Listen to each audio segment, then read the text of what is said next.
Are you ready for jury? There is a short item I think to put on the record. All right.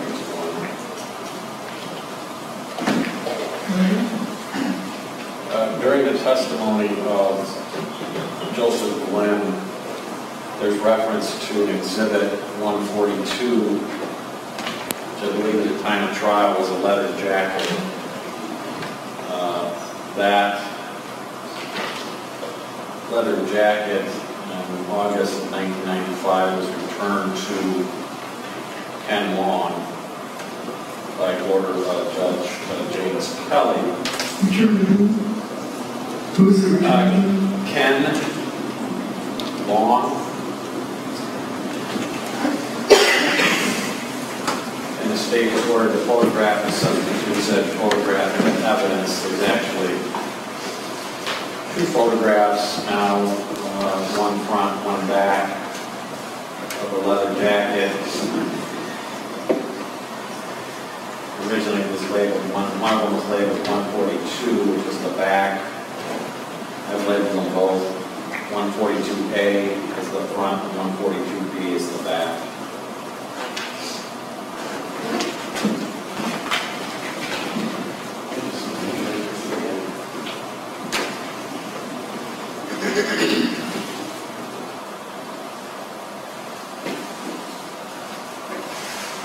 Mr. Lawbaker?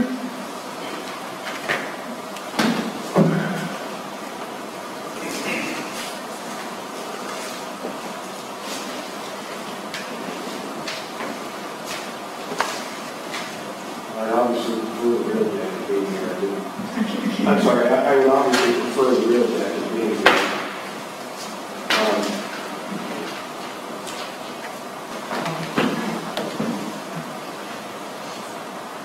At this point, I would,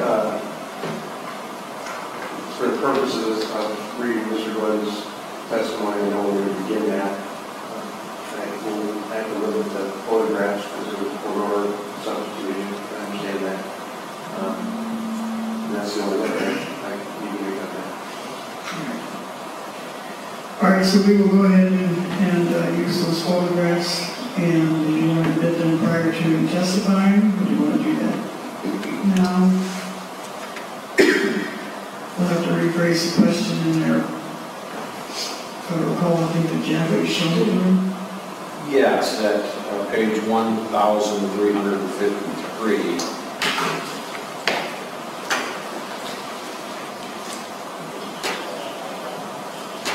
Line 22. Question, I'm going to hand you what's been identified as State's Exhibit 142. You recognize that jacket. I think at that point I would have to say I'm going to hand you what's been identified as State's Exhibits 142A and 142B.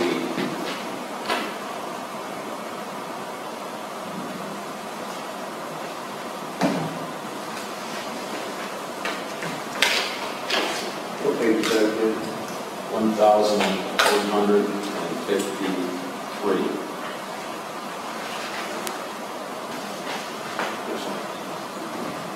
Right. And then a reference is also made during cross-examination. There's one reference on page 1,355, line 24. So 142 would be 142A and 142B. So I'll read it as exhibit number 142A and 142B. I believe so. Okay.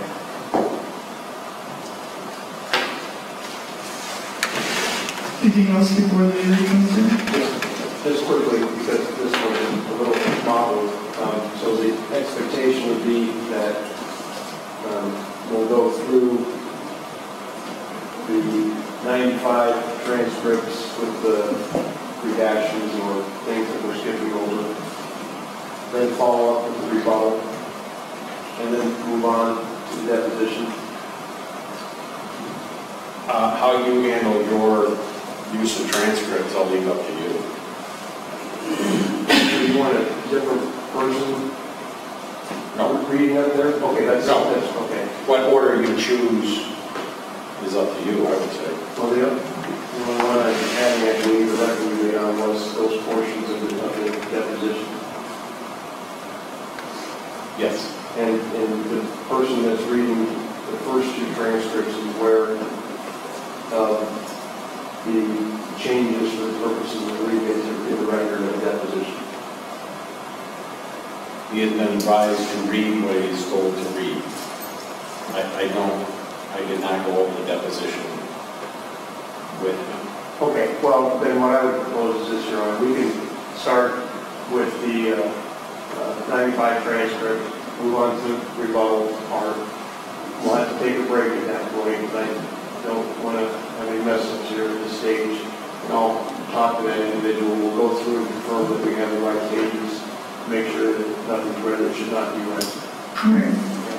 And then I would like you to tell what I would do is I will tell the jury that some of the witnesses, rather than calling them back, the defense is going to put on some of its case with those witnesses.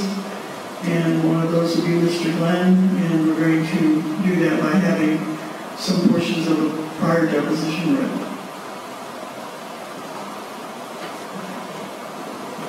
I find that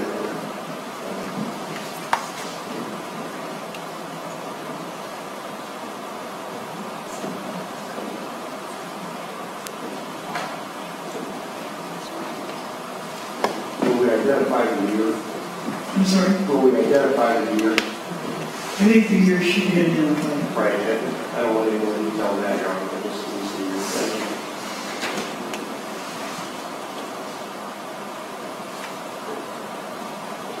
So we have to say, Yes, Your Honor. I think it's fair to say that with all the transcript readers, we did not review what the defense intended to use. Mostly as a matter of time. In fact, for some of these readers, we've never met with them. We've only recruited them and basically gave them the transcript. So, as I told the reader for Glenn, that he will be handed additional stuff and read that. I think they can be somewhat guided through that too by saying, now I want to refer you to page whatever, line whatever, so that they're correct, right? And I actually probably will do that even with the 95 transcript, even though he has a redacted version, just to guide him through it a little bit. And just to make sure that we don't have any errors in the reading. I'm fine with that. I think it makes a better record. Yes. All right. I can do that. I can guide you to the position. It's in relatively large chunks and taking over just a few things and stuff. So what I would suggest then is that when the witness is reading, coming up to the line where we're stopping, I'll interject and say, okay, we're stopping there. I told them ahead of time that we're reading through line or whatever. But I'll let them know that I'll stop them when we get to that point and then move on. Sounds good. And then I would also be intending to file, at least with Joe Glenn's 95 testimony, the redacted version as 517A, so that we have the redacted version on the record. Otherwise, it'll be no record of what. But I guess we made a record of the lines we're leading. All right, that will work.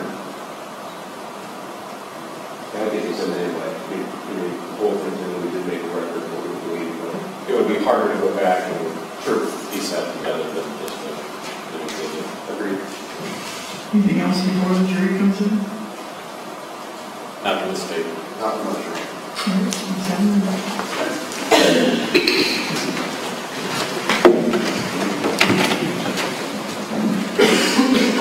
Mr. Kerr is still here. Would you like to understand? You need to come on.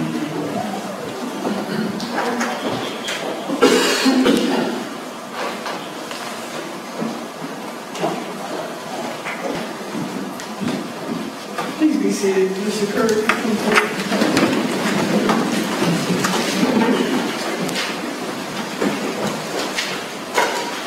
can have a seat. Remember that you're already sworn in. So I think the state had finished its direct examination, so Mr. Lawbaker, you may cross-examine. Thank you, Your Honor.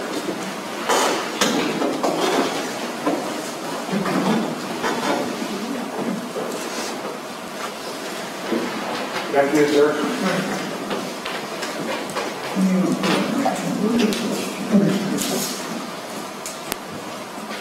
I want to talk a little bit about that empty steel sack.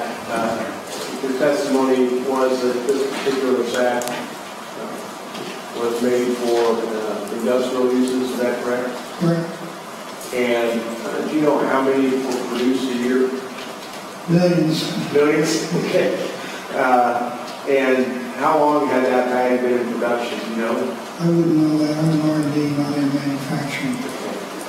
But I'm assuming that the millions, there would be a significant number of these produced every year. Yes. And it's sold to industrial accounts, I believe is what you said. This particular bag you say wasn't available on the shelf, say at Walmart or something like that. Correct. And so the industrial accounts, was there a specific industrial account in the Davenport or Quad Cities area back in 1990 that was purchasing the vast majority of these? I wouldn't have any idea. Like I said, I'm an R&D, not in manufacturing, procurement, or anything like that.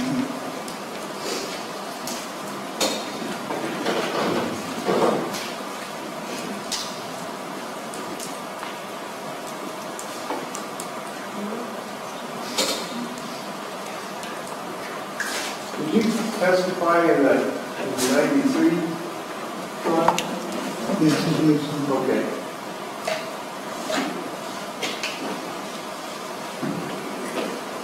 And in the 93 trial, were you asked what type of brand name the bag was? Do you remember that? I could have been. I'm not going to remember specific questions. Would it help refresh your memory if I show you what we're looking at? Sure. Okay. About page one. Yeah.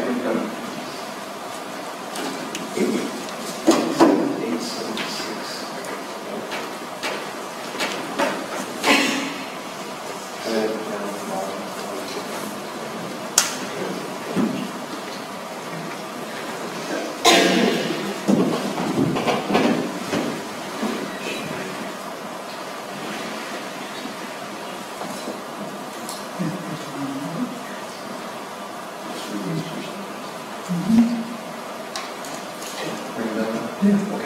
So after seeing a portion of your transcript from 1993, you remember stating at that time that it would have been sold to a hospital janitorial supply firm? You covered that any huge account that applies mass quantities.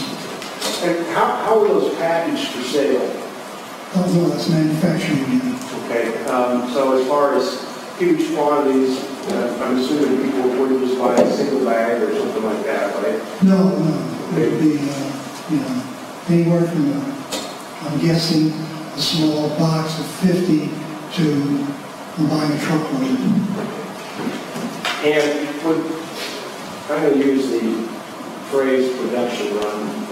Does that make sense to you? I understand. Okay, what does a production run mean to you? Well, we do this lot, then we make another lot, then we make another lot. You know how large the production runs were? No. I'm assuming that there can be variances in the production of plastics. Yes. But it would be less likely that those variances would occur within a single production run. Fair? It depends on what level of sophistication you went into that analysis. You know, if you measure parts per million versus percent, it's totally different. I hear you. That was not a good question, probably, but I'm trying to work with the big words you use here. Let me ask you this. Titanium was used in two different forms, as I understand it, or two different forms of titanium. One as a catalyst. Correct. Did they change the catalyst in the production of these bags over time? The resin manufacturers, which at that time we didn't buy, our company Mobile didn't make resin for our specific use at that time. So what Dow or Exxon or somebody else might do, I wouldn't know. So if there were differences, if you had a difference in the metals or whatever that was in the bag, the chemical makeup of the bag, those differences would have started with the resin suppliers. Correct. So when they supplied it, So if you're talking, titanium tetrachloride, yes. If you're talking titanium dioxide, no, that would be us. that was more of the coloring agent, right? Yes. Okay. And the former titanium you referred to was the catalyst, right? Would they both show up as titanium in an analysis? Depending on the analysis and how you speciate the chemicals, you know. And is it true that if one sample has titanium, of the samples you looked at, if one sample has titanium in it and the other two don't, that because you don't know the manufacturer of the resin or the producer of the resin, you can't tell the ultimate source of those bags, correct?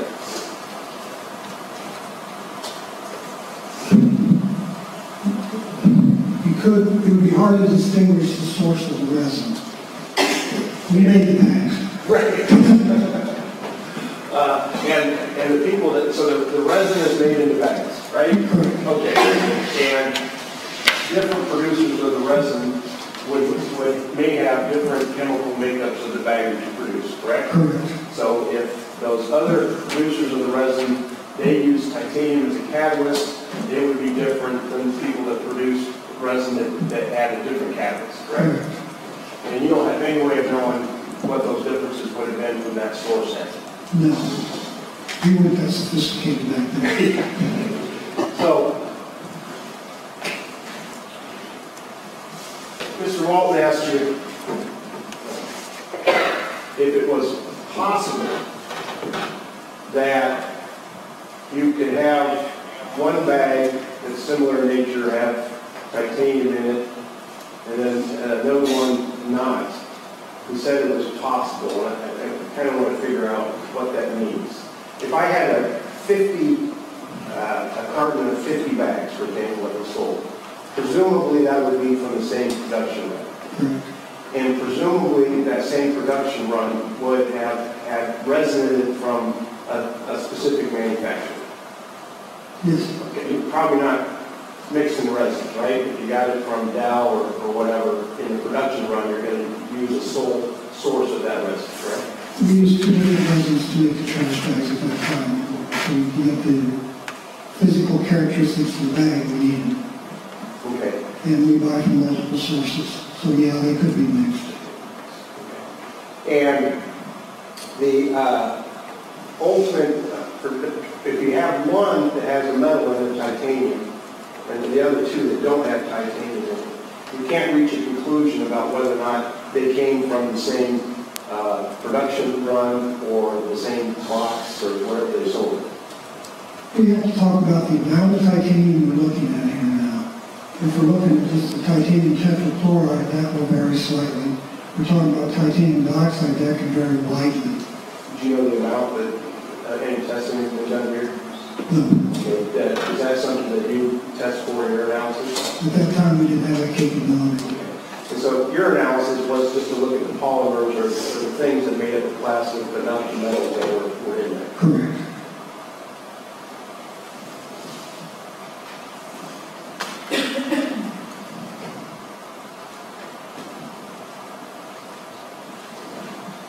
And so ultimately,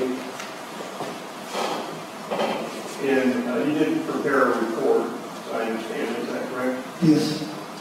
And the conclusion was that all that you could say was that the two items that were degraded, that were melted a little bit when compared with the other item, the trash items you had, were similar, but you couldn't say that they were the same. Exactly correct.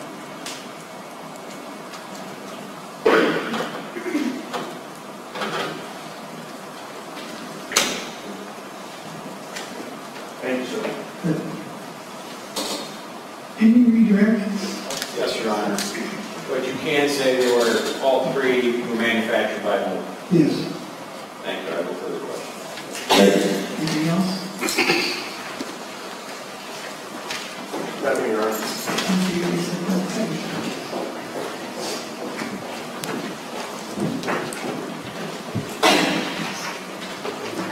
Can I call your next witness?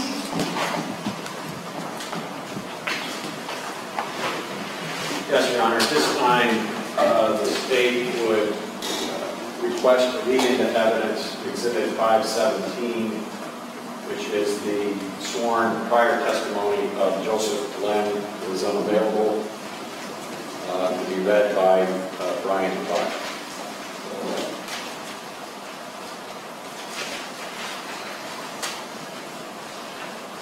What's the date of that testimony? That was in 1995.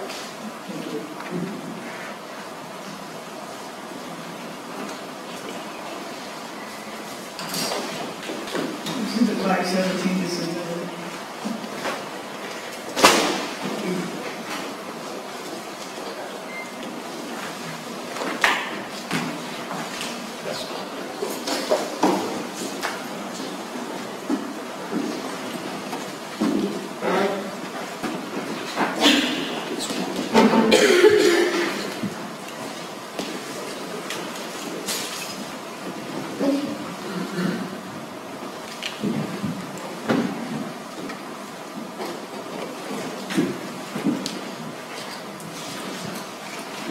Go ahead when you're ready. Thank you, Your Honor.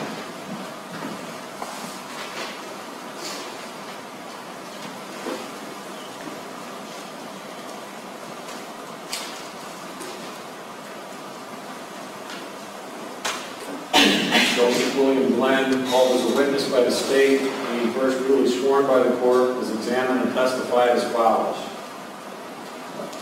Mr. Glenn, will you pull that microphone to your chin, please? Now, if you would, please tell me your full name Joseph Wilson Glenn. and spell your name, please.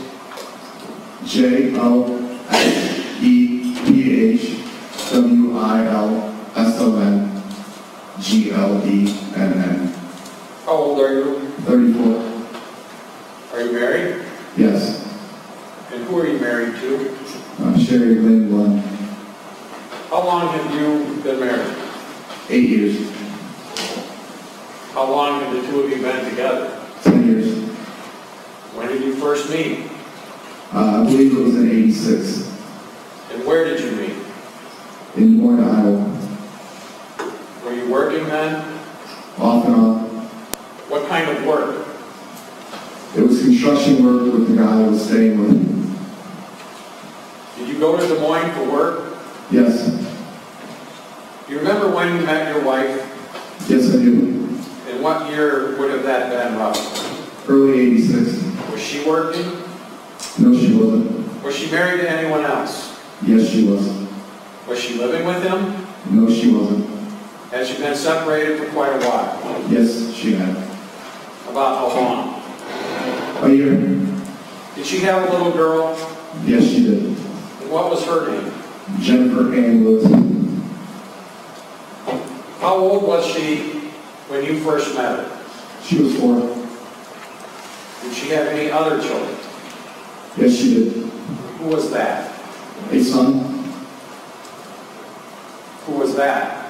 His name was Gene Cook. How old was he? He was, when I met him, he was 3. Did you and she begin to live together Yes, we did. with the children? Yes. How long were you in Des Moines? Oh, 2 years. And you worked off and on? Yes. How did you support yourself? The guy that I was living with at the time, he worked concrete. and he would subcontract out jobs, and we would do the work. How did your wife support herself and the children? With welfare? When you started to live with her, did you contribute to the household? Yes. Was she still on welfare? Yes, she was. And you stayed there in that arrangement for a couple of years? Yes. And then, where did you go and she and the children moved to? Back here to the Quad Cities. Directing your attention to line 20. Where in the Quad Cities? Rock Island. And did you live in a house, apartment? With my grandfather. And he lives in Rock Island? Yes. What is his name? Harold Wilson Glenn. Did he have enough room for all of you? No, he didn't. How long did you stay there? About a month. And did you leave and go someplace else? Yes. Where? We found a trailer in West Davenport. Were you working then? No, I wasn't. What was Sherry's income? She was still on welfare. You getting any welfare?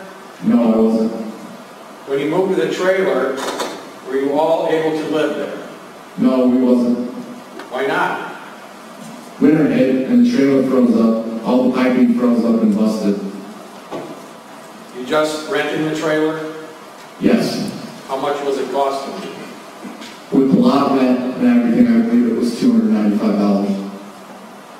Where did you get $295? My grandfather. And you can't stay there with the children after you didn't have utilities. Sure. Then what did you do? We moved to LeClaire, Iowa. Now tell the jury where LeClaire is with relationship to Davenport.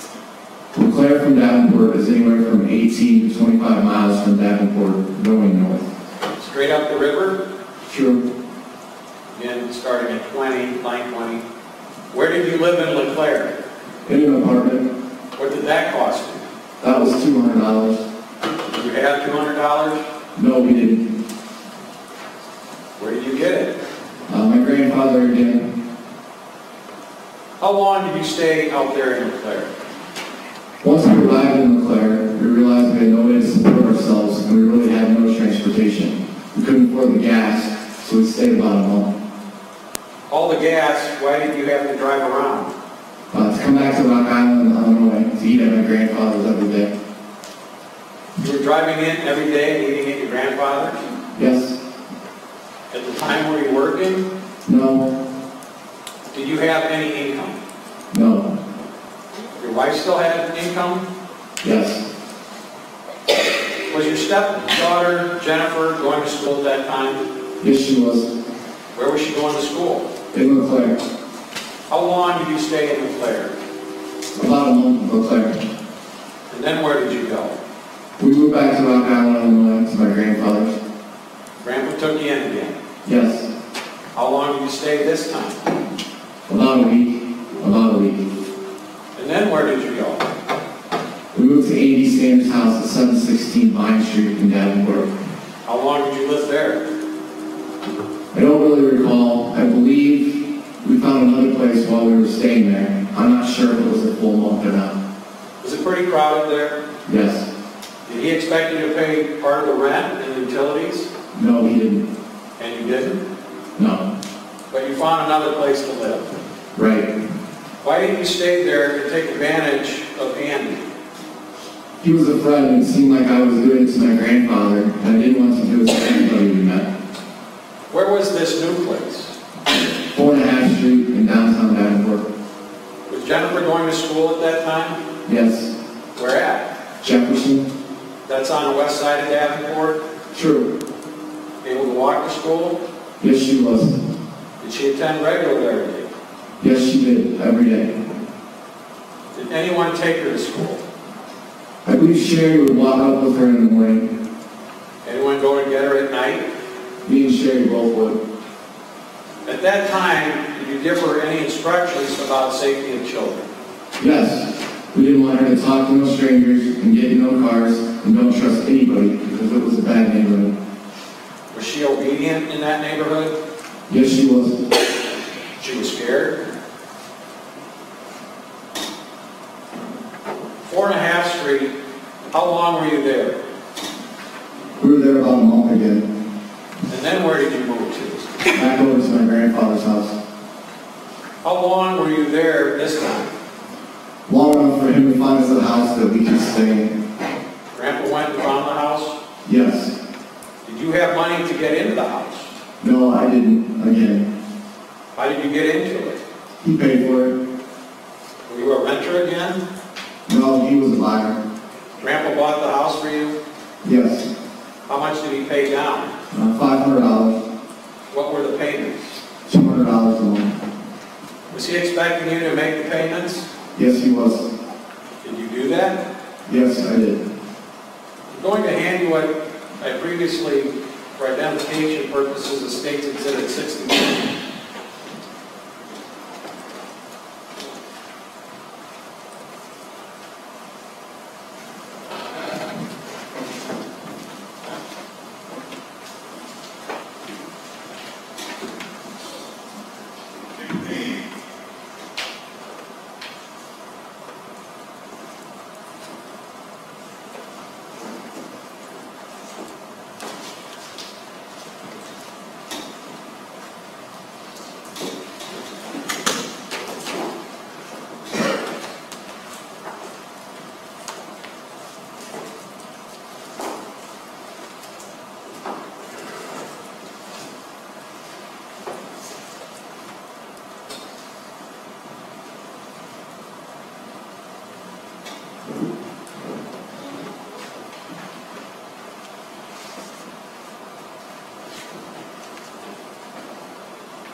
Is that the house that you were talking about? Yes, it is.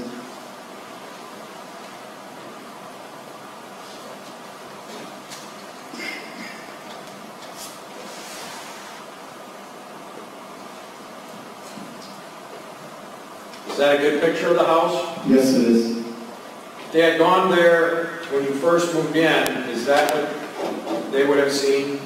Exactly what they would have seen, except there was high grass all over. Except that you tidied it up. Yes.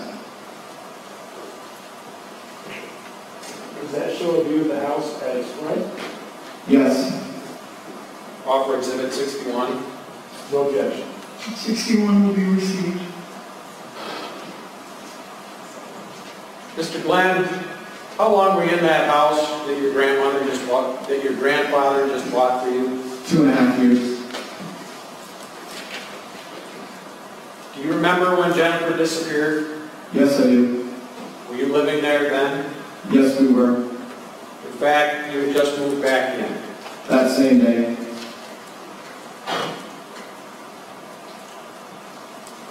There was a time when you were absent from that house, wasn't there? Yes. When was that? We left the house because it needed repairs, and living there and trying to do the repairs at the same time, I couldn't afford both. So what I would do, I would move out and do the repairs, and then after I got the repairs done, then I was going to move back in. And my grandfather was going to contact the people and have the house payment raised up or lower. I can't remember what he was going to do where we could afford both the house and the repairs. Mr. Glenn, there was a time when you were absent, not because you chose to live someplace else, wasn't there? True. You were in jail. Yes, I was in jail. When were you in jail? I went to jail the first week of May Of what year? of 1990. That was the year that Jennifer Yes. disappeared, Yes. was murdered. Yes. When did you get out of jail? August 3rd, 1990. Was your wife waiting for you? Yes, she was. Wife helped you get out? Yes, she did. And did you go right back into the household? We couldn't. I don't mean the house itself, but you got back together Yes. with your wife As a family, yes. and Jennifer. Yes. Was your wife pregnant at that time? Yes, she was. And did she later have a baby? August 5th, 2 days after I got out of jail. What's that baby's name? Damian Wilson Glenn. How old is Damien now? He's 5. He'll be 5. In August? In August. Now, when did you bring Damien home? The first week of September. That's quite a long time, about 3 or 4 weeks, that he was in the hospital. He was in the hospital almost a month. Was it a complicated delivery? Yes, it was. And he had some medical problems? Yes. Does he still have some? He has a urinostomy. Where was he born? St. Francis Medical Center in Peoria. Is that a big hospital? Yes. Aren't there hospitals in the Quad Cities? My wife had to have a specialist. And that's where she was referred to. Yes. How did you get down there? We drove. Was your wife hospitalized for that month?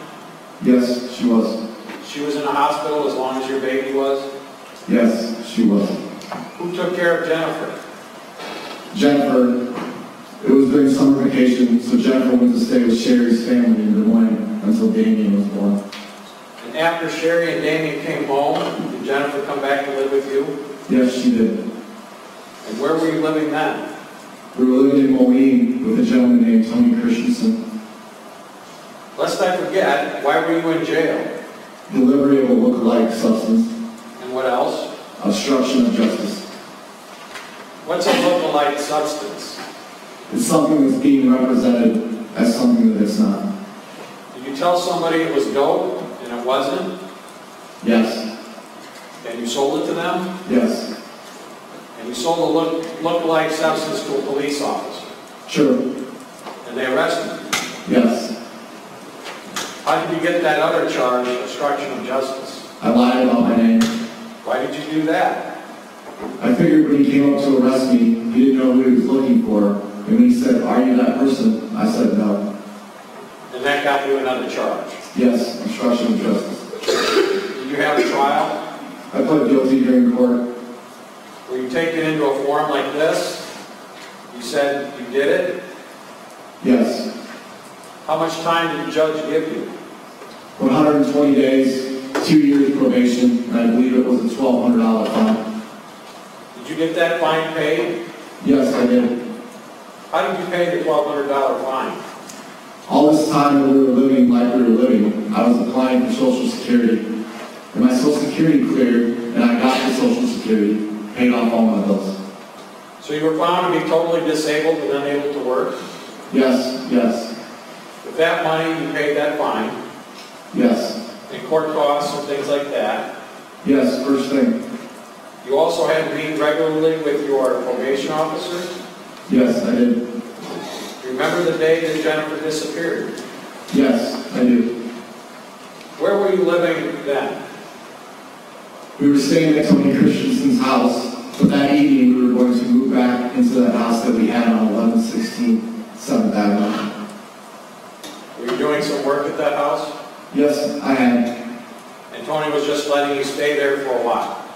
He was helping me do the work in the evenings. September 17, 1990. Tell this jury from the time you got up. Okay. I got up in the morning around 7:30, got Jennifer's breakfast ready, got her ready to go to school, because she had to be at school at 8:30 in Rock Island. We were living in Moline. I left Moline, took Jennifer to Rock Island, dropped her off at school, and headed towards the house at 1116 7th Avenue. What time was that? A little after 8:30, I dropped Jennifer off. What time was she supposed to be at school? 8:30, Did she like to go to school? yes. Did you make sure she got there on time? Yes, Was she fed that morning? yes, Was she cleaned and clothed properly? yes, she was. Then what did you do? I was driving from the school and I ran out of gas. That's in the morning? Yes. So what did you do with your car? I ran out of gas at the corner of 8th Avenue and 11th Street across from Max Liquor. That's in Rock Island, Illinois? Yes. And Max is a couple blocks or so from your house? 1 block. And what did you do then? I pulled the car into Max Liquor and I got out and I went inside and I asked the guy if he would watch the car for me while I went and got some gas. Did he agree to do so? Yes, he did. Where did you get the gas can? I left the car there, walked back over to the house, which was around the corner, went inside and let the dog out and tied him on the outside of the house and looked around the backyard for a gas can. Was it pretty hot and stifling? It was really hot, stuffy. I opened up the window. Took the dog out? Yes. I suppose it was pretty nasty. I had vacuumed and cleaned the night before. I had put paper down in the kitchen, and he used it, luckily. He was trained? Yes, he was getting there. And you went outside, you say? Yes. Out the front door or back door? I went out the back door. And what did you do there? I tied the dog to the porch. And then what did you do?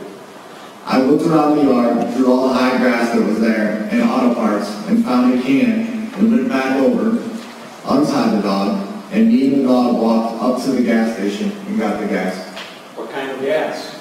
I believe it was a 1 gallon can.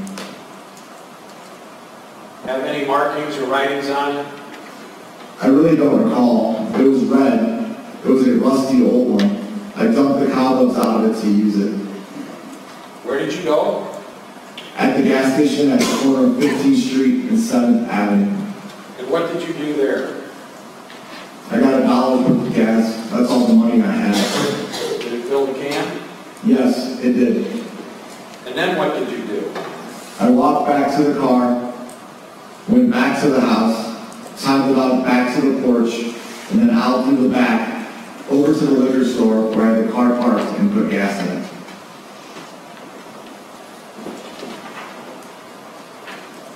State's Exhibit 4, that's been accepted into evidence, is an overhead view of your neighborhood, isn't it? Yes, yes.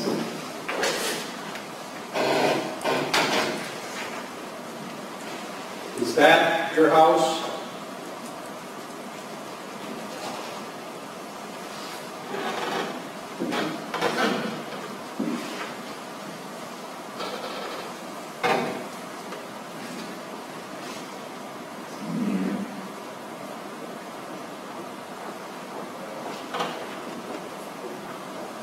Right there?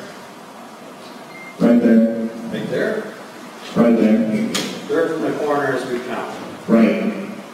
Is that Mac's Liquor Store there? Yeah, this is Max right here.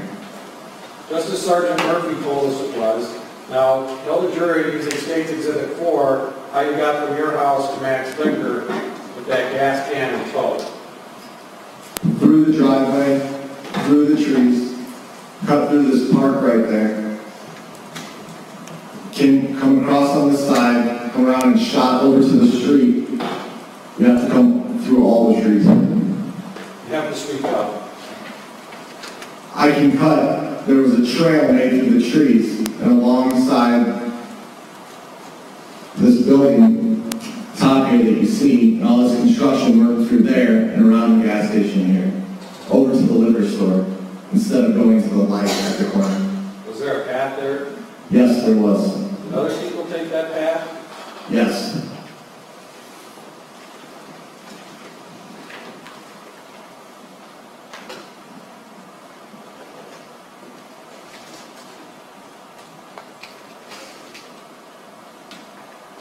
Did Jennifer take that path? Yes. So you walked back to Mac's Liquor Store with your gas. Yes. What did you do? I put it in the Trans Am, the car. What kind of car? It was an old rusty car that we were able to buy cheap, luckily. What color? White. Did it have a problem? It was sitting 3 years before we bought it. Was there a problem with the fuel system? The fuel system from sitting in the grass and the mud was rusted and rotted. Have any leaks? All kinds. How about the fuel line? Yes, it did. Did the gas leak? Yes, it did. That's why you were running out of gas? Yes. Did it run out of gas before? No, I always remember that I was leaking and kept putting the gas in before I would run out when I had Sherry and Damien in the car. After you put the gas in the car, what did you do? I drove the car over to the house and pulled it into the backyard and parked it. Did you do that from the front or the back? From the front to the back. Is there an alley behind the house? No, there's not. There's a driveway that runs alongside the house to the back. The only way to take the vehicle to your backyard was through the driveway? Through the driveway.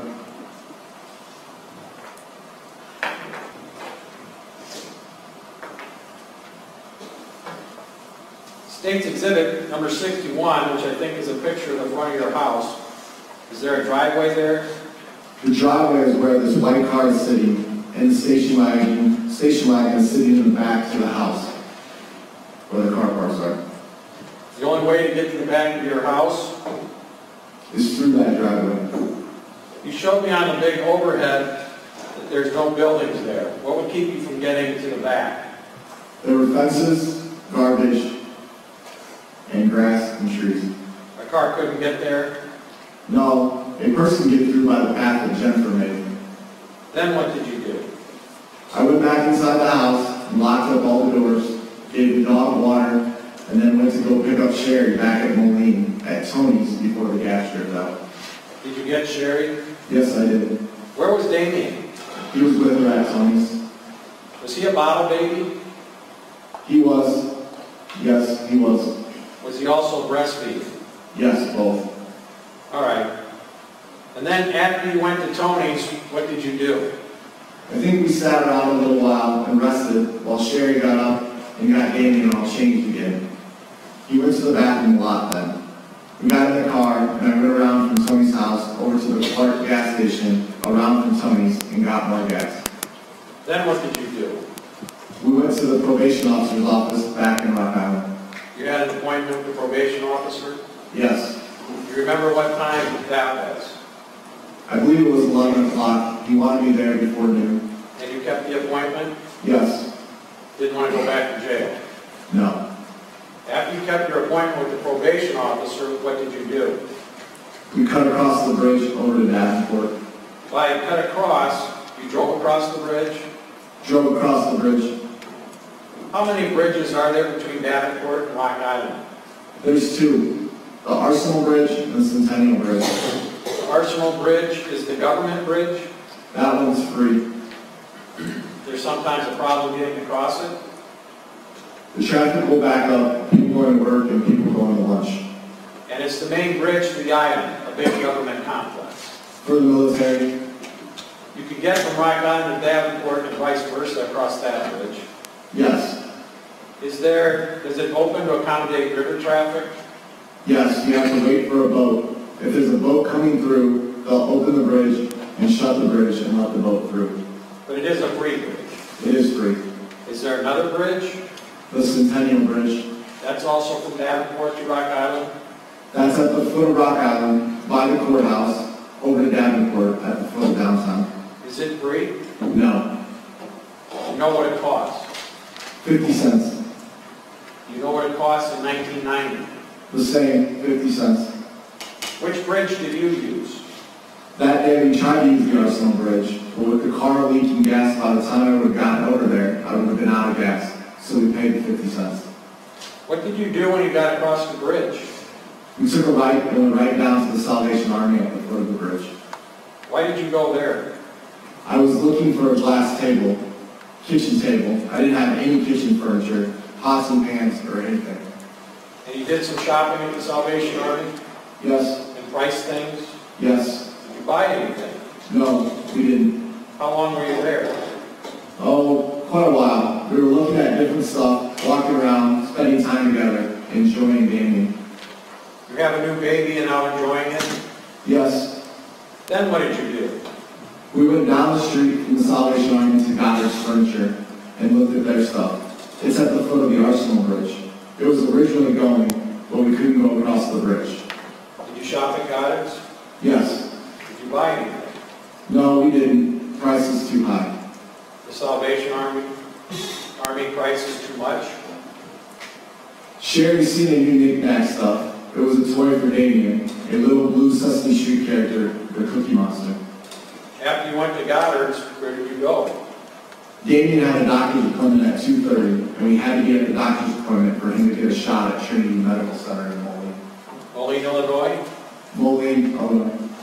You had to return to Illinois. True. You went to Goddard's in Iowa and then went back to Illinois? True.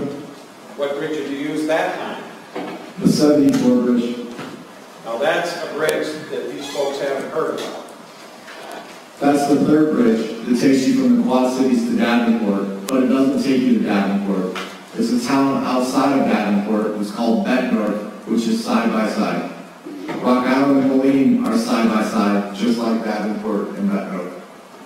You go from Bettendorf just upriver from Davenport over to Moline. Sure. That's actually two bridges, isn't it? It's one going across and one going back, or one coming back. They're one way. Right, but it's two structures. Thus we call it the twin bridges. Twin bridges, right? You went across the twin bridges, which is also I-74. Sure. Then where did you go to? Then where did you go? To the Trinity Medical Center in Moline. And did you make your appointment on time? Yes, we did. Then where did you go? As soon as we had time for them to prepare his shot and give him his shot, we had to go pick up Jennifer from school, because we had to pick her up at 3 o'clock. Did you make that on time? Yes, we did. Was Jennifer waiting for you? Yes, she was. Was she the only one standing there waiting? No, all the kids were getting out of school. You got there on time? Yes. Glad to see you? Oh, yeah. Get in the car? Yes, she did. So it's about 3 o'clock in the afternoon of September 17th, 1990. True. Then where did you go? We decided that we would go back to East Moline, which is another town that's on the other side of Moline from Rock Island, and where we were at her school on 9th Street, and it was called the Maidrite. You're at the Maidrite? Yes. And you've got 2 children, your wife and... And me. And do you eat there? Yes, we did. Did you take an extra amount of time? Yes, we did. Because Jennifer couldn't decide if she wanted fried chicken and pancakes. Once we ordered the pancakes, after we ordered the fried chicken, after the lady was gone for a few minutes, and she decided she wanted pancakes, we had to call the lady over and cancel the order. Did she do that? Yes, she did. And got her what she wanted? Yes. After you consumed your meal, where did you go? There was another Goddard's Furniture catty-cornered across the street from the Maidrite at East Moline.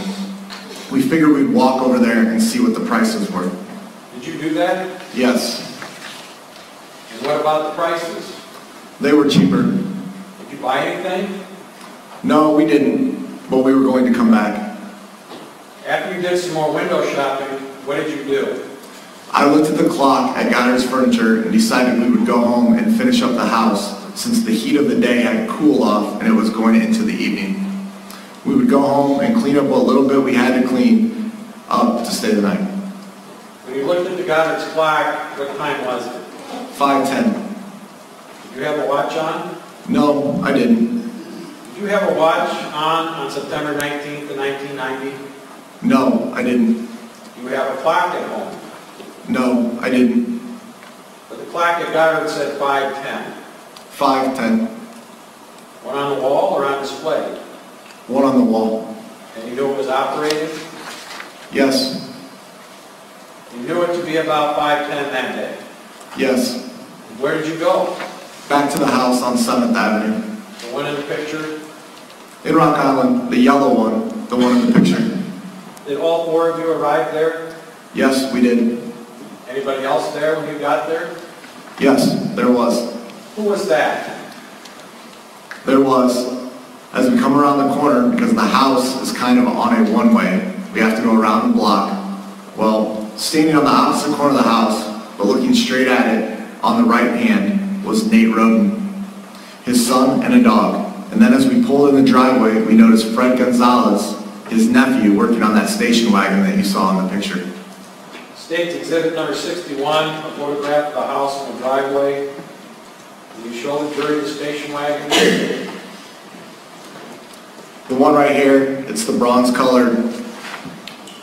Speak up. It's bronze colored in the backyard on the left-hand side.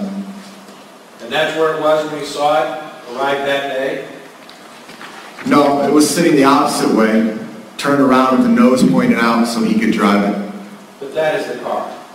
Yes. There was other cars back there too, though. Tell me about those other cars, and tell me about Mr. Gonzalez.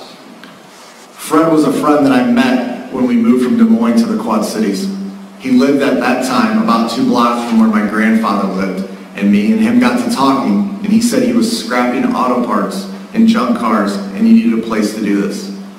And he would pay me to let him use the backyard of this house to do this. How would he pay you?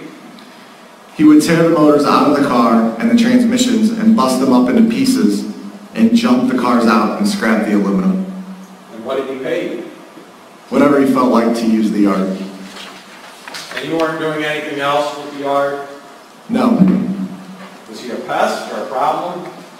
No, he just stayed back in the backyard in the weeds. And did you say hello to him that day? Yes, I did. Did he need anything? As soon as I got in and pulled out, he was asking for a bucket of water to put in the radiator of the car that he was working on.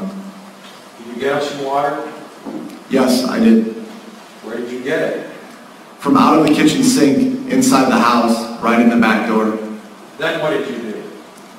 I went around, I gave Fred his water, went through the house, and let Nate Roden and his son and their dog in the front door because they were knocking on the front door as Fred was having me get water in the back door. Did your dogs get along? My dog was still tied up to the back porch. How about Nate's son and Jennifer? They got along good.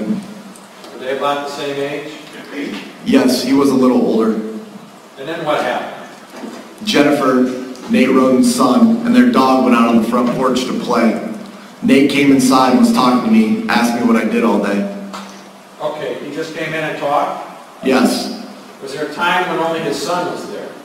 Yes. Nate asked me and Sherry if we would keep an eye on his son while he ran a quick errand. And was he gone for a while? Just a couple minutes. And his son remained behind?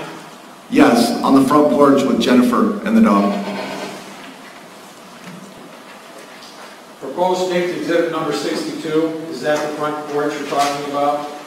Yes, it is, yes. Is that about what it looked like that day? That's exactly what it looked like. Your Honor, you would offer into evidence State's Exhibit number 62?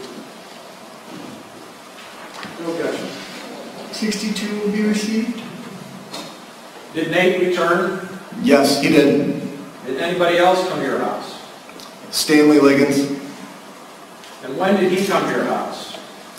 almost at the same time Nate did. When did you first meet Stanley Liggins? When I brought Damien back from the hospital. Your wife wanted you to meet him?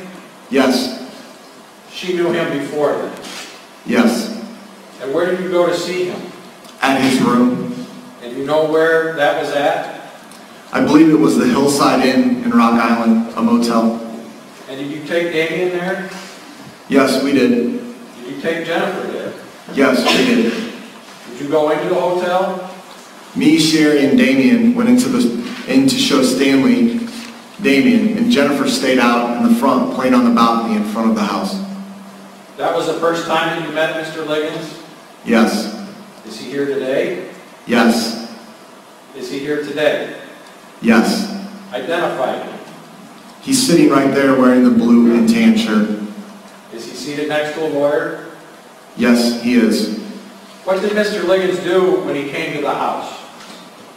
Nate said him and Stanley had some business to take care of, so we sat around the living room for a couple of minutes, and then Stanley and Nate went out on the front porch, in front of the porch, to talk the private business. Did you go with them? No, I didn't. And then what happened? They came up on the porch, and Nate said that him and his son had to take off. And he said, "See us later, and thanks for watching his son." Then what happened? Then, right as Nate was leaving, a man by the name of Eddie came over. I'm not sure what Eddie's last name is. You remember when Mr. Liggins arrived, how did he get there? In his car. Is the car here today? Yes, it's sitting right there.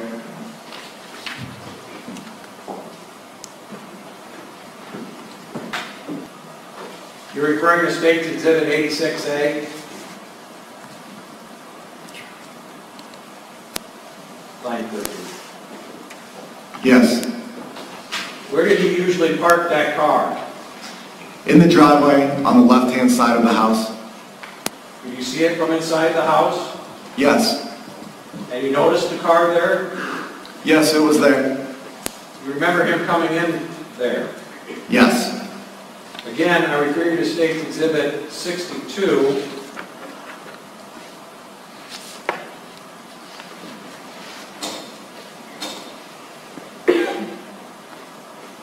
There's a white car parked beside the house now in the photograph. Is that where State's Exhibit 86A would have been? Yes, exactly. After Nate left and Eddie came, then what happened? Me and Sherry at that point was done feeding Damien, and I asked if she wanted to play a game of foosball. What room was she in feeding? In Jennifer's bedroom. Did she want privacy? She wanted privacy. Because she was breastfeeding. True. And who all is there at that time? When she was breastfeeding, Yes. there was Stanley and Nate were out front having their discussion, and Nate's son and Jennifer were out on the front porch. And I was standing at the front screen door talking to Jennifer and Nate's son. When Nate's son and Nate left, did they take their dog? Yes. When all three of them left, who was at the house? There's me, Stanley, Eddie had just arrived, Sherry, and Damien, and Jennifer. Is everybody in the house? Yes. You have a foosball table? Yes. Where was that? In the kitchen, where the kitchen table is supposed to be. Did you use it from time to time? I had just put it in there. I figured I could put a board over it and use it as a kitchen table. Did you play on it that day? Yes. Who all played? Me, Stanley, Eddie, and Sherry. Where was Jennifer? Standing behind me, begged me to get her bike out so she could go over to her friend Samuel's house. What did you tell her? As soon as we got done playing foosball, I'll get you the bike, and she could do that. Did you do that? Yes. If you saw a picture of that bike, would you recognize it? Yes. Where did she keep the bike? In her bedroom. You didn't have a garage? No.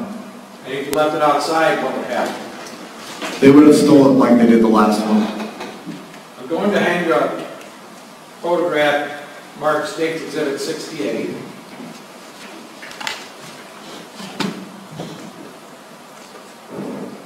Is that the bike that you just described to the jury?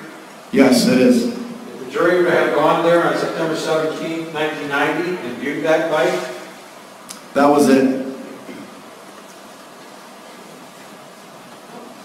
she has to take down everything we say. Wait until I finish the question. I'll try to wait until you finish your answer before I ask another question. I'm nervous. It makes it hard for her and the jury too. Will you try that? Yes. The offer to evidence State's Exhibit 68. No objection. 68 will be received. So you got the bike out for her. Yes. And where did she go, if you know?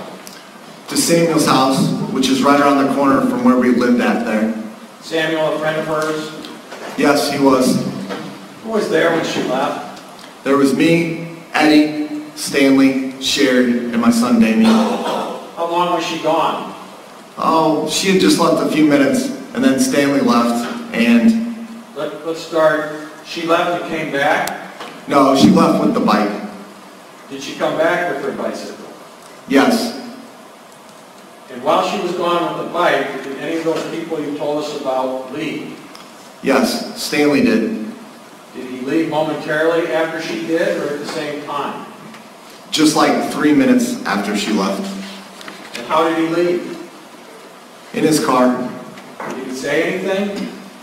He said he had places to go and business to take care of. What was he wearing that day? Oh, he was wearing Levi's and a sweater. Is that unusual for him? Yes, it was. What did he usually wear? He usually wore those little suits that were made out of silk, and the shirt and the shoes and the top and the bottoms matched. They were little silk suits with short sleeves. Did he come to your house frequently? No. Did he come more than once a week? About that. So about once a week he came over to your house. Yes. Was it a surprise to see Stanley there that day? Not really. Stanley left, Jennifer left. Anyone else leave at that time? No, Eddie was still there. Eddie bending your ear? Yeah, he was talking. Did he talk a lot? Yes, he was happy to see us that we were moving back to Rock Island. Does Jennifer return? Yes, she does. Remember when that was? Just about, 5-10 minutes after she asked me to get the bike out.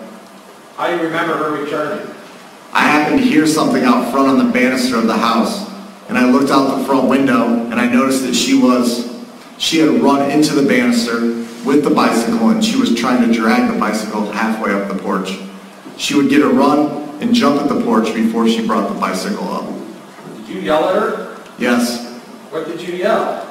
I told her to quit tearing up the house because I'm going through enough trouble trying to repair it. Did you help her with the bike? Yes. Where did you put it? It put it back in her bedroom. Who was at the house then when she returned? I looked up to see what the noise was. I noticed Stanley was on the front porch. So Stanley had returned too. Yes. Do you know how he got there? I don't know. Did you look in the driveway? I stepped out on the porch to get Jennifer's bicycle. Yes. Was his car in the driveway? No, it wasn't. Then what happened? I said, "Hey, what are you doing, dude?" And he said, "I ain't got nowhere to go. I'm bored." Then what did he say? He sat there on the porch. Did he ask you for anything? He asked me if I had any gum. What did you tell him?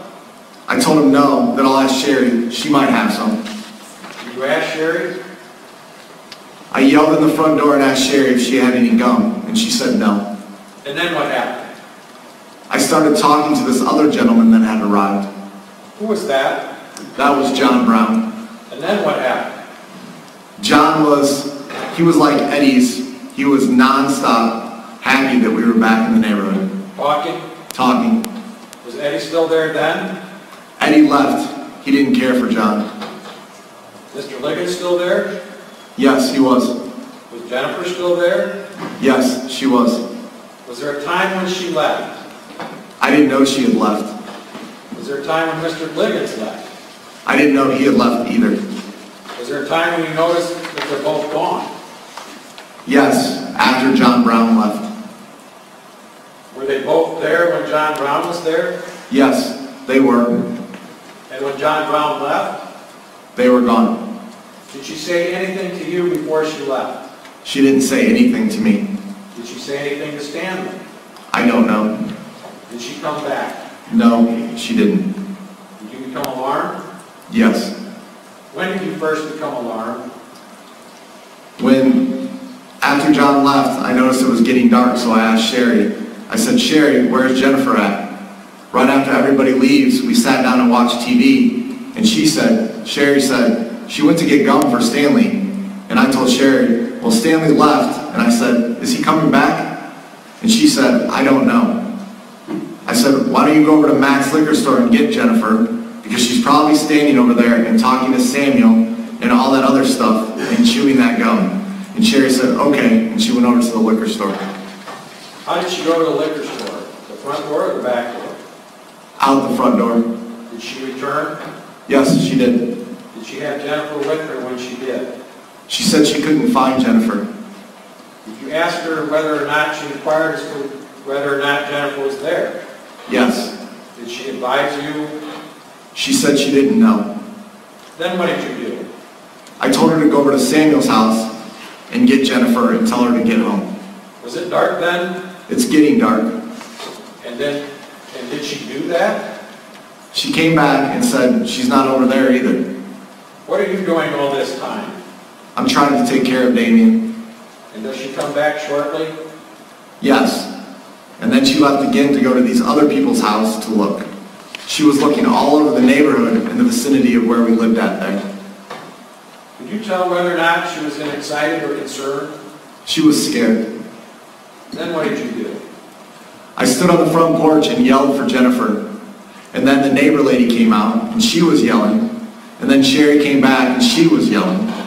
And then some other people walked by that Sherry had already talked to and they were yelling. So everybody's out in the yard yelling for Jennifer. You know about what time that was? That's just a little bit before 7:30. Then what do you do? I get a phone call from Stanley. Did he tell you where he was? He said he was at a bar. Did you tell what the background noise was? There was no sound at all. And what was that discussion?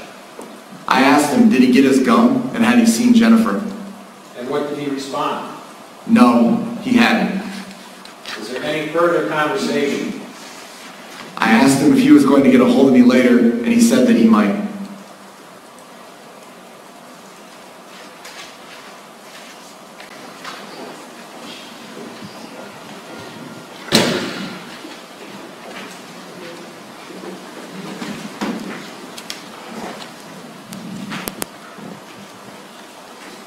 Directing your attention to line 15. After you received that call from Mr. Liggins, what did you do? I picked Damien back up and went out on the front porch to yell for Jennifer some more, and to walk around in the back of the house to see if maybe she was sitting in the backyard. We looked everywhere but the backyard for Jennifer, and I was going to look to see if she was talking to one of the neighbor kids. She wasn't there? No, she wasn't. And then what did you do? I went inside to talk to Sherry, waiting for Sherry to come back, and she did come back.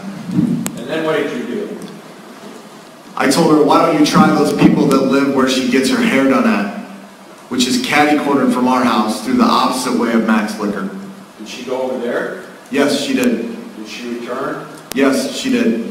When she returned, did she have Jennifer with her? No, she didn't. Then what did you do? At that time, Excuse me, what did you do while she was gone? What did you do? I took care of Damien on the front porch of the house. You still out on the front porch? Yes, that's where I stayed at. It was too hot. That's why he was crying. It was hot. Were you yelling? Yes. And when she returned without Jennifer, what did you do? While she was gone that time, Stanley came back before Sherry came back that time. She went over to those people's house. What did Mr. Liggins say? He pulled in the driveway, and I was walking up from the back of the yard from looking in the back to see if Jennifer was back there. And he got out of his car and he said, "Hey dude, what are you doing?" And I said, "Looking for Jennifer." And he said, "Yep, I'll have to stick to doing things that I know what I'm doing." And he kind of laughed. And we walked on inside the house. Was there further conversation when you walked in the house? Sherry came in, just ran up on the porch, and she was there hysterically at this point. Was there a conversation? Yeah, I don't remember who started it. I can't remember who said we'd better call the police. And then Stanley said, "Yeah, I think you better call 911. And laughed again, and walked out the door without saying bye, and just left. And Sherry called 911. Did the police respond? Yes, they did. How long did it take them? Almost directly. Did you hear from Mr. Liggins again? Not that day. When is the next time you hear from him? I believe it was a couple of days after that. Maybe the next day, or the day after that. I don't recall. Did he come to your house again? No, he didn't. Did he request to come to your house again? Yes, he did. And you denied it? Yes, I did. How many telephone calls did you get from Mr. Liggins on that day, September 17th, 1990? I believe I got 2 of them. 2 or 3. You told us about one. Can you tell us about the other? On September 17th, right? Yes, sir. The day your stepdaughter disappeared. I got one after the first one, and Damien was screaming really hard, and I told him, "Dude, I gotta go. I have no time to talk. We haven't found Jennifer yet." And there was 2 of them, and that was the second one. Did you ever go to look for your stepdaughter? No, I didn't. I was caring for Damien, and Sherry could run a lot faster. She knew where she could go and the neighborhood. Did you use your daughter's bicycle that day? Yes, I did. When was that? After the police came, he advised us to go to any close relative we had that's there in the same neighborhood and see if maybe she went over to their house. So I took Jennifer's bicycle and rode it up to the corner, straight across the street from where I got the gas, to a lady named Dee Titus at the corner of 15th Street and 7th Avenue. And I asked Dee if Jennifer had come up there, and Dee said no. Was that after the policeman had arrived? Yes. Why didn't you use that bicycle? Why didn't you use the car with the leaking gasoline? Because the officer who responded knew I didn't have a driver's license, and the guy who arrested me the last time where I got the probation. So you took her bicycle? Yes. And had she been there? She hadn't been there at all either. And then what did you do?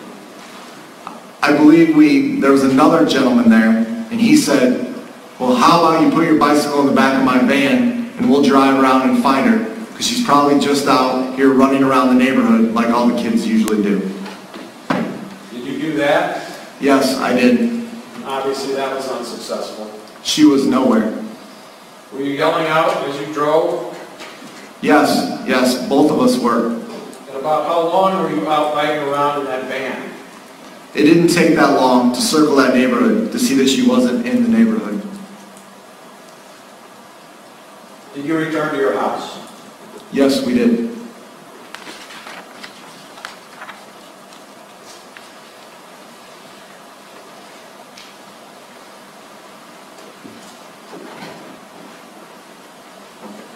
Directing to line 5, page 318.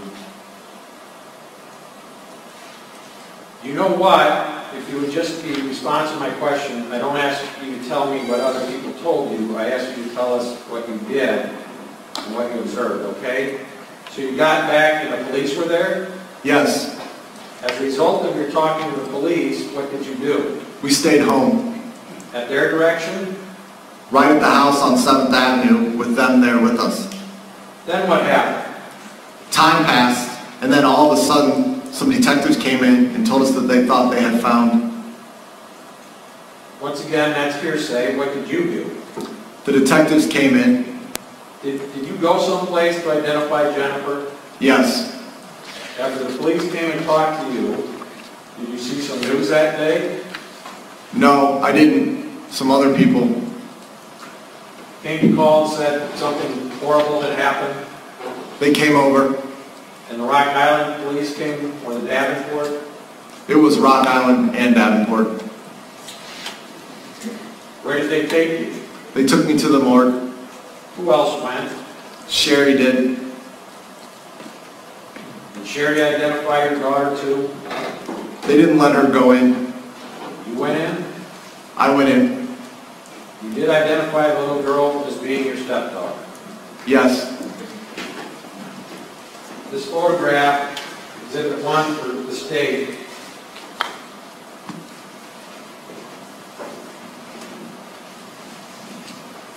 is that your stepdaughter? Yes, it is. That's Jennifer. Was that her last picture? Yes, that's what she looked like. How old was she? She was 9. When was her 10th birthday to be? 4 days before she was killed. This was a school picture? Yes. You were offering the evidence, states Exhibit 1. No objection. Exhibit number 1 is received. And that's the little girl that you identified? Yes. No further questions, Your Honor. Cross-examination.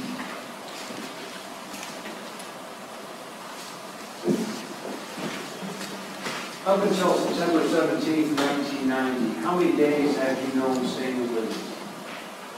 Since the first week of September when I came back from Peoria. No more than 2 weeks, approximately? About 3 weeks, maybe less. You've indicated that he would come by the house perhaps once a week.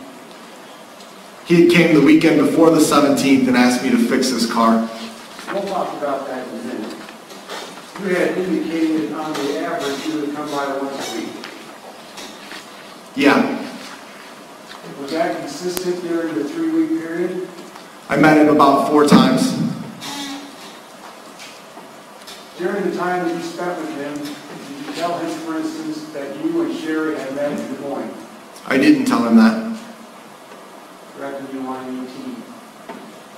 I'm talking about things that you talked to Mr. Liggins about. Things that you might have told him. Did you tell him about your move from Des Moines to the Quad Cities and Rock Island? No, I didn't. You didn't tell him about coming back to live with your grandfather with all the kids? He didn't know nothing about my grandfather. Not a thing? Not a thing.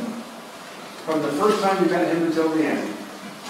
Nope, didn't know nothing about me either. I take it that you never told him that after living with your grandpa that you found a trailer in West Salem? No, And you never told him about having to move from there because you were so far away and utility problems? no, Never spoke about that at all, did you? no. Direct you 19. Mr. Glenn, so that you're not confused, for the first part of this discussion I'm going to have with you, I'm really going to be talking about you exactly, what you said. Stan's knowledge of your residence and things like that. You understand that's what I'm asking you about? Is it correct then, as far as you know, Stan didn't have any knowledge about your problems with moving to the trailer and having the utilities be bad and anything? He wouldn't know anything about that? No, this happened years before he ever came into the picture. Then, as I understand it, from the trailer, that's when you moved out to LeClaire, Iowa, the little town 18 to 25 miles north of Davenport. Yes, Because the river does finally start to go north to south once you get above Bettendorf. going past Pleasant Valley, once past Bettendorf and Pleasant Valley, there's LeClaire. Jennifer was in school in LeClaire. Have you ever told Stan Liggins that Jennifer went to school in LeClaire?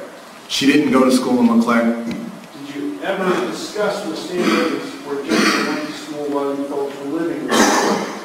No, You never talked to him about LeClaire, did you? nope, You moved back with your grandfather for a short time and then moved to Vine Street. Is that right? right, And you were living with Andy Sanders? true.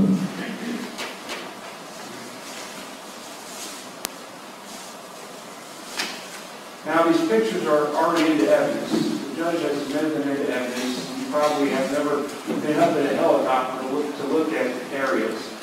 You've been told by Don Huss, hold it up. You've been told by Kevin Murphy, I think, that this is a photograph taken, exhibit number 2, of the area near Jefferson School where Jennifer's body was found.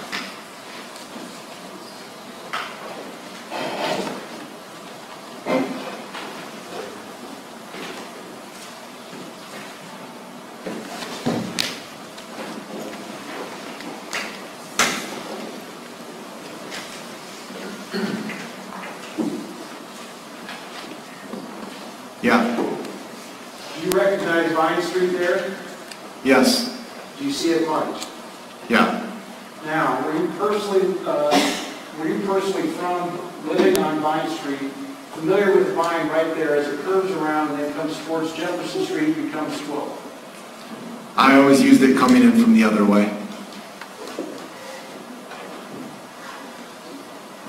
From the Marquette Way? Her school, we lived back in here, and we lived right back here.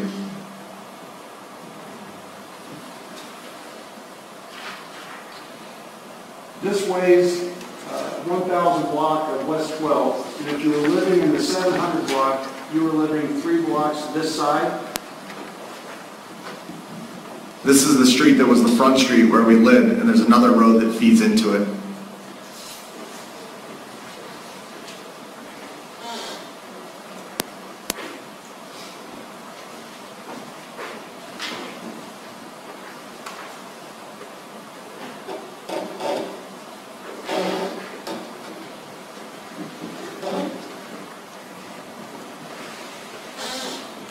This is State's Exhibit number 63, and let's hand it to you so I don't disorient you. Hold it up like you did before. Now with the edge down, and the reason I'm asking you to do that, what's Vine Street? There's the school. That's Jefferson School? I always came in and picked up Jennifer down this road, into this road, and into the circular drive, where she would come out the door here. And how often did you do that when Jennifer was going to Jefferson School? That's how I went. Did you take her 5 days a week? I didn't take her to school. I picked her up from school. Every day? Every day. So once you picked her up there, would you head on 12th Street to go down Vine to go back home? No, I shoot back out of here, come back out of here and down to the main road, which I believe is Marquette. which would then take me down to the downtown area where we lived at that point.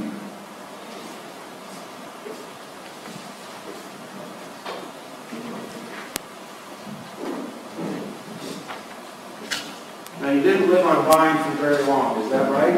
Right?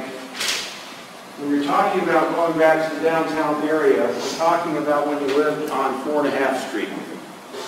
Right?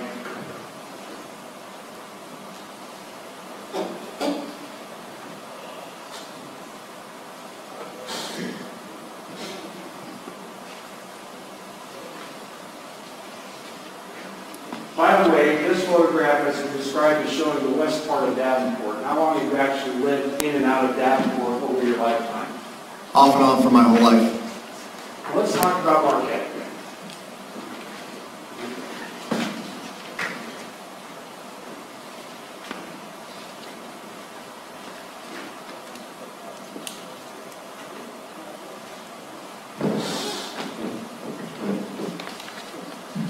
Why don't you turn the map so it runs the way you and I talk. This is 65th and Marquette on the left, and that's going up the hill, right? Right. Is Marquette a street that has a bridge that crosses the river? No, it isn't. What is the street that has the bridge? Gaines.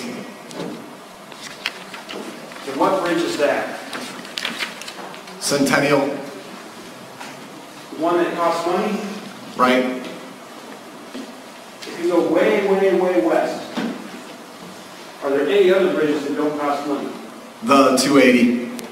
That's a long ways away, right? That's down towards Buffalo, Iowa. When you look at this area of Davenport, if a person lives, do you think of it as an area called the West End? No, I don't look at it as the West End. I think of West and the Rockingham Road back in that housing district. Thank you very much. So we know that you never discussed with Stan where you lived with Andy Sanders for a little while. Can you tell me if you ever discussed with Stan that you lived on 4.5 Street in Davenport? I didn't. Can you tell us whether or not you ever discussed with Stan the fact that you picked up Jennifer from her school in the afternoons when you lived in Davenport? No, I didn't. You lived there at 4.5 Street for about how long? About a month. Did you get to know many people who lived around the area that was shown in the Davenport pictures? Not really.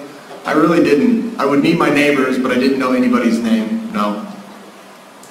At the time that the pictures were taken, and at the time that you folks lived in Davenport, and Jennifer went to Jefferson, the area around Jefferson School had a lot of open area, didn't it? I don't really recall. Let me stop you for a second. I think we need to take a break. So it's about 20 to 3. We'll start again about 5 to 3. Please remember the admonition, ladies and gentlemen. Do not discuss the case.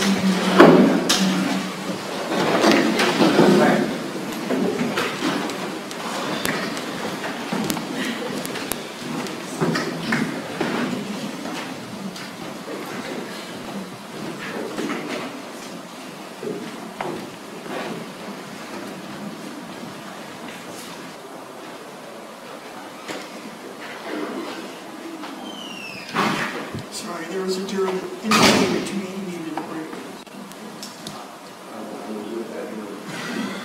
We'll take a break.